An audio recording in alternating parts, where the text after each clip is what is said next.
Hey friends, Colleen with Stir the Soul here. Today I was going to do a video. I'm going to do a page in 1 John, but I've had a lot of questions about this page here that I did in Ephesians. Wondering how I did the background and just all the different layers and all that. So I thought today I'm going to go ahead and try to recreate this. I am going to just record this live to save time. I may be able to just like speed up part of the sections where I'm drawing or doing whatever. So just kind of hang out and ask questions if you have any, and hopefully this will help show. I am going to grab the colors I used. It's been a little bit since I've done this, so I'm not totally sure which color. So this I think is abandoned coral, and so I start with distress oxides, and I'm gonna just grab these while I'm looking at that page. This I think is broken china. Let me just look at this real quick. It may be peacock feathers instead. And then let me check this real quick and see if I think it's more. Yeah, I think that's more peacock feathers. I probably use ground espresso, which is just like a dark brown. You can see, I think, just to add some darken on the edges. And it looks like maybe in the middle I did some. And then for the yellow was probably, I'm gonna say mustard seed. Actually, it might have been fossilized amber. Let's pull that out first. And yeah, I'm gonna go with it was fossilized amber. So people really like the color palette on there, and so these are the colors. These are all distressed oxides. These are not regular distressed inks. They are oxides, which means they oxidize with water. They're reactive with water. So we're going to go back to this page. I do want to kind of just stick a little tab. Let me grab, I'll just kind of do this actually. I'm going to stick some washi right there so it's easy just for me to flip back. Okay, so on this page. So if you've been following me for a while, and I actually have another video on gesso for Bible journaling. I do not normally, I should say, I used to not normally use gesso. The only reason I use gesso now is not really because I'm trying to protect the page or what's on the back of it. And the reason I don't is just I think that this is product, like wasted product, to do it. But the reason I started using it is it makes a really cool effect with the distress oxides. And so to me, I don't mind using it because now it's like a part of my art and not just for the purpose of protecting the back of the page. If you go ahead, I have lots of pages where I've gone ahead and I've used the back of the page after it's had bleed through on it, and it just becomes another creation. It's a great picture because of it. So if you do accidentally have bleed through, you don't cover a section, it's okay. You can definitely incorporate that into the next page. I do just use a credit card for putting gesso on, and I do that because it just gives it a really thin layer. I notice a lot of people when they use gesso, they kind of just glob it on, and you really don't need a lot. A thin layer on it will do a lot, and especially because I'm just trying to get a cool effect with the product, it does not need to be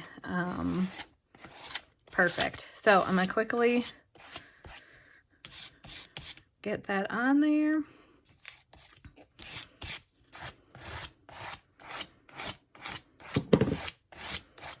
And I just use, this is what I have. You do want clear gesso. You do not want white gesso.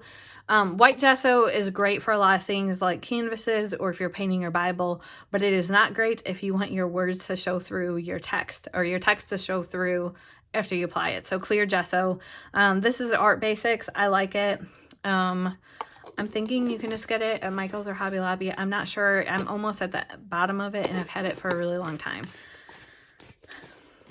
So you will put that on there. I'm going to go ahead and dry the page, and then I will, I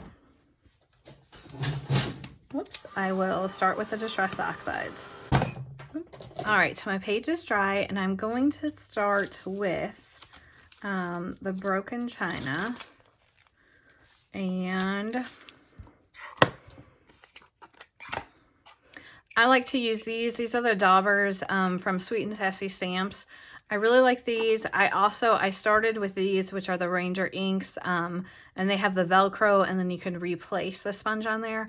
I used to love these and I didn't like these, but then I started using these, and now I actually do prefer these. And what I like is that my finger doesn't have to get all dirty pulling off the sponge from the Ranger one to replace it with a different color. So Distress Oxides, I always explain this. Some people, when you use Distress Oxides, you're used to stamping with your ink.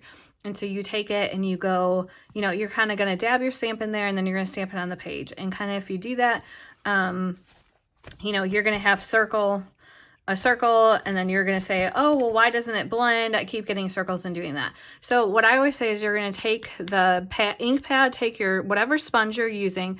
I don't really like makeup sponges. I just don't feel like they get the ink and you can really get the pigment on there. I found it just awkward to use, but if you've been using them for a while, I'm sure you could. But anyway, so you're going to grab this, and you're going to twist it into the pad, and I'm firmly pressing and pushing the hands together, so I'm really picking up ink on here. And then you can see, one, how much more color. I'm going to go in circular motion to get the color onto the page.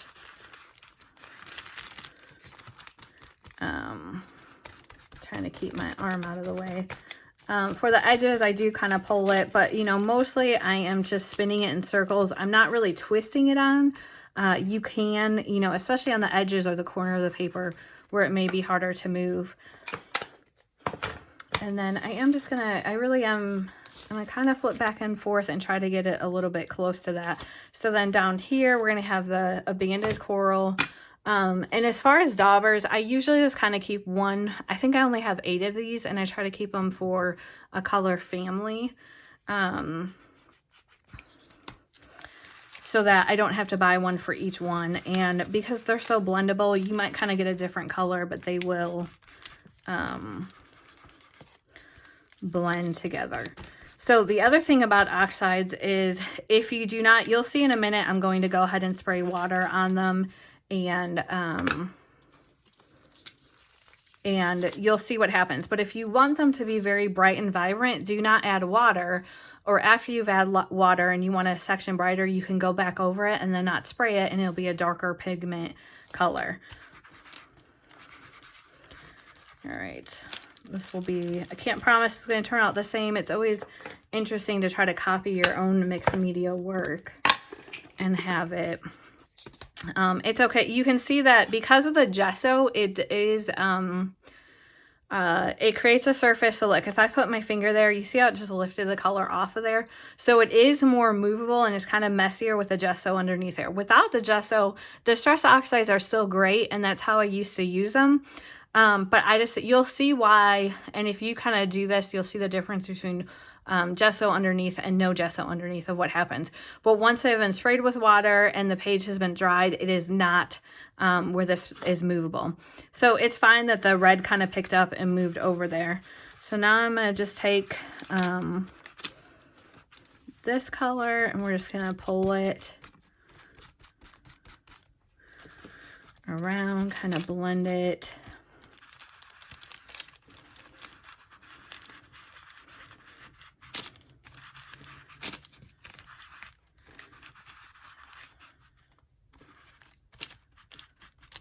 So, and you can see how blendable the colors are, where they mix, they layer over each other.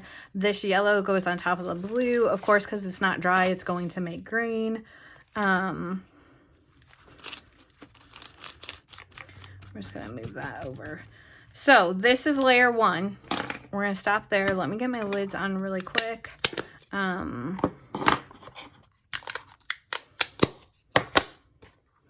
Okay, so now I'm going to take water. We're going to spray.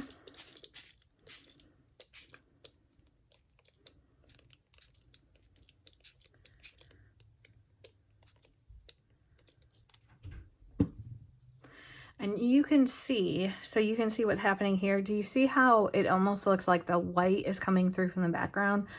And that is what kind of the gesso is doing. It's almost, I might kind of say repelling the distressed oxide. So when the water hits it, the oxidizing and then the gesso, it's kind of reacting and it's almost pulling away. So you're really going to see the water spots a whole lot more than you would without the gesso on there. The other thing is, if I wanted to lift some of that color off, which I'll probably do in the end, let's say it's really wet and it's just taking forever to dry.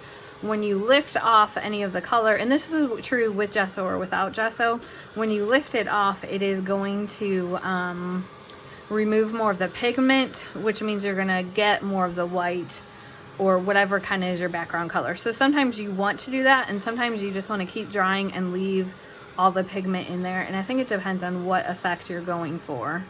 Okay, so I'm going to add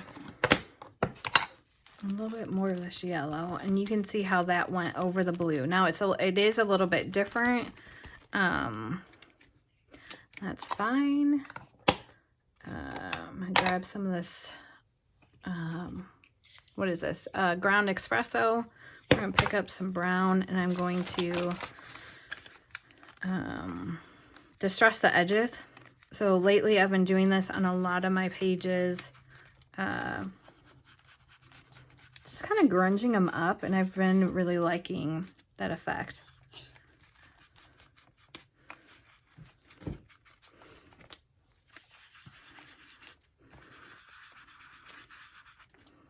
And we're just going to add some of that in here.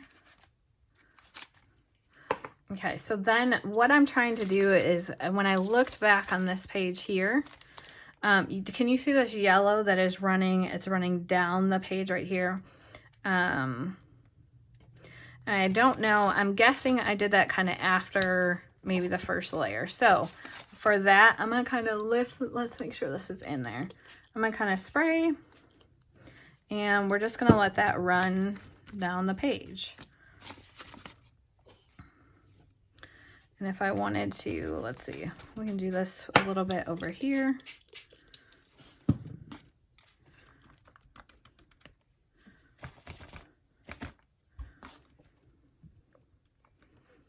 I didn't really want that red to go into, there we go. And then when you kind of like that, you can go ahead and dry it.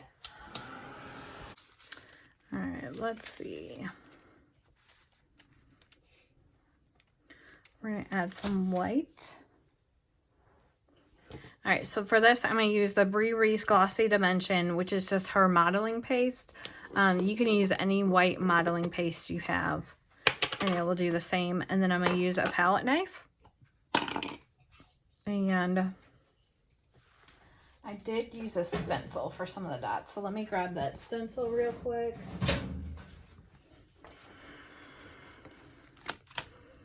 So you're just going to pick it up on your palette knife. You do not need a lot. I would recommend on your stencil, you will want to kind of wipe off your stencil to remove the color on there. So you're just going to put it down. I'm going to pick up a little bit more.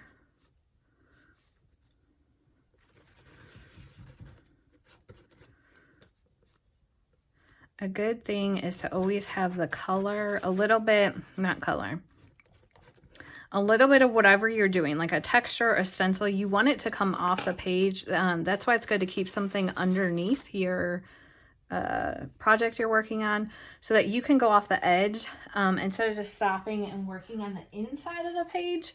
It really, you'll have to try it. If you've never done it, you really want to pull, like stamp off the page, or have, you know, the flower half on, half off, do things like that. And it just, it'll draw your eye in. I mean, it really does. So let's pull that up, and I'm gonna go ahead and wipe that off really quick.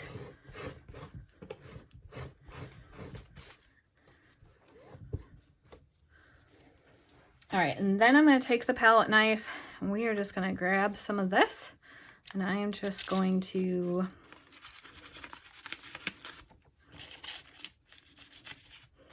I'm just kind of dragging it along the page. So the page has been wet. It's a little bit wrinkly. It's not a smooth surface, which is an advantage when you're using the palette knife, I think, because I just like it to be roughly placed on the page and pull the color up and down. So this was I have this down. This is modeling paste. I'm going to dry it, and then I'm going to do the same thing with a paint. And I'm going to use this Liquitex Heavy Body Paint. So let me dry it first. All right, so then we're going to grab this blue paint, and just a little bit goes a long way. I'm just going to squeeze it directly on my palette knife. I'm going to start about right here. I'm going to put some up in this spot over here.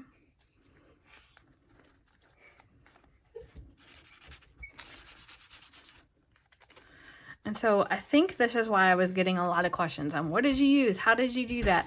I really think if you've noticed and you've been watching how the layers are, they're really, and I'm just kind of dragging, and you can kind of pull the color. I don't have a exact, this is where I'm going with it. Sometimes I don't know. Sometimes I add too much. Sometimes I add too little. So, I mean, you just keep playing, with the color. I felt like here it needed to be pulled over to the side of the page. All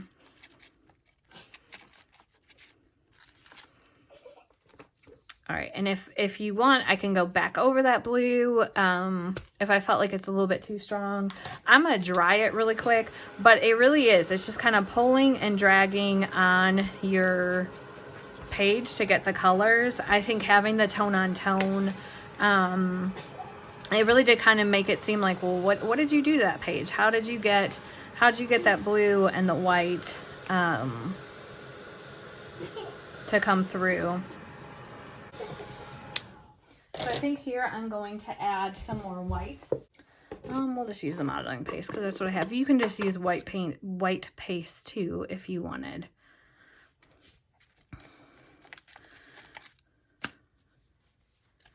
And I'm not sure about that. We're going to kind of move that in.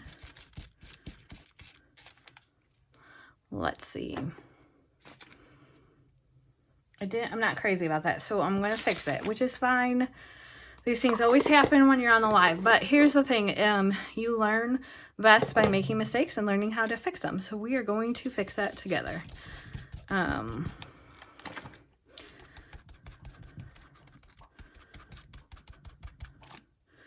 We're just going to pull that back in. I probably want it to dry a little bit more. I'll add some.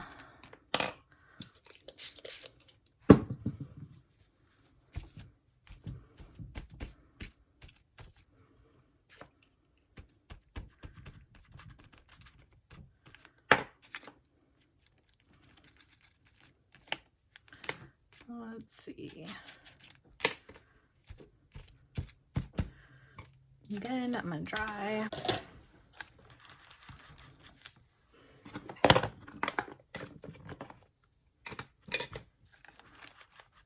All right, we're going to kind of darken up this with the red right here.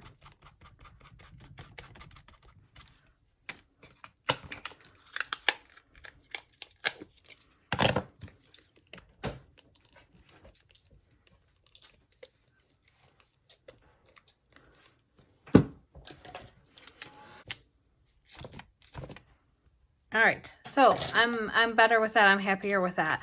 Adding in, usually I may not have always have done that much. I would have stopped and I would have added my words and then kind of finish adding texture.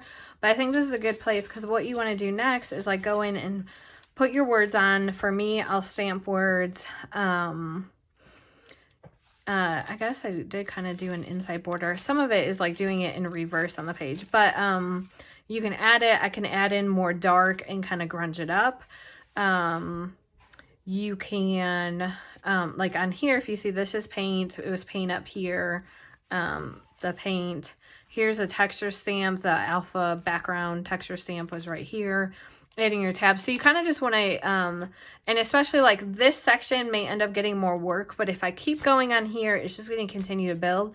So sometimes if I add the words and get that put in, and then do go back and add the tab and do that. It's kind of drawing your attention to different places, and then you can figure out what you want to do with this section. And maybe it's just I'm gonna end up adding some washi tape or some wordfetti, or even I'm gonna end up drawing a border, and that really helps having a border around. So what I'm gonna do is I'm gonna keep creating, and I will end up fast forwarding that part and then come back to the end and show you kind of how I finish a page and do that. So I'm just gonna keep creating.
All right, so you can see how I kind of finished the page. So I added my text, I added some white highlights, I colored in the words here.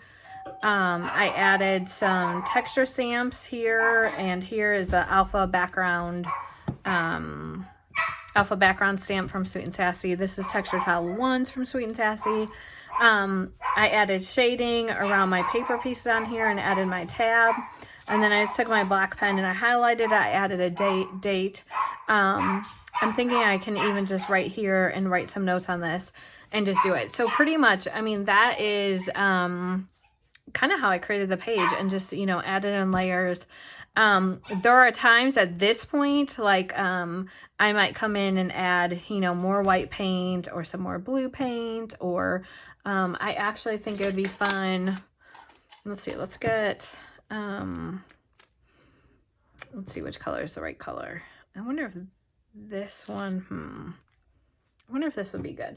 But you can just, I like sometimes using a fan brush, and you can just take it and we can just flick some color on the page and then start drying it. And I kind of want to remove it from that area. I like it in the middle. So you can just add, you know, some splatters.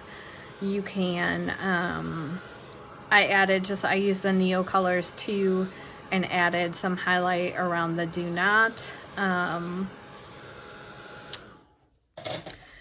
I just think, you know, you kind of just keep coloring slowly. One of the things I can recommend, so like even me trying to duplicate, like if I wanted to do this exact same page with the exact same letters, you know, I could try, but it's hard to do that, you know, perfectly. So I think you need to go with it. You know, maybe you added paint and you didn't like that, and just continue to move color around. And I would say if an area is bothering you, never stay. I really say don't stay in that area. Try to fix it. Move on, knowing that you'll come back to it. Because honestly, this doesn't bother me as much as it did earlier. I think it kind of got lost with some of the words over there. I do feel like it's darker. I added in some yellow right here, which lightened it. I do think there's more blue on this page, where there was more of a mixture on this page. I think I was more sporadic with the color when I was putting it on here. And trying to figure it out. And I guess the red came up here. You know, whatever. I mean, this isn't, it doesn't need to be perfect. This page seems a little bit bolder. This page seems a little bit lighter. So, I mean, just play with it and just add your color in, you know, where you feel like it would go. If you feel like you've added too much and it's just way too much, you know, go ahead and add some gesso, and you can kind of cover it more easily. And just rebuild your layer on there. So I hope that this tutorial was helpful and you learned something. If you have questions, let me know, or want to know what products are used. The stamps on here are all Sweet and Sassy stamps. I do have an affiliate link.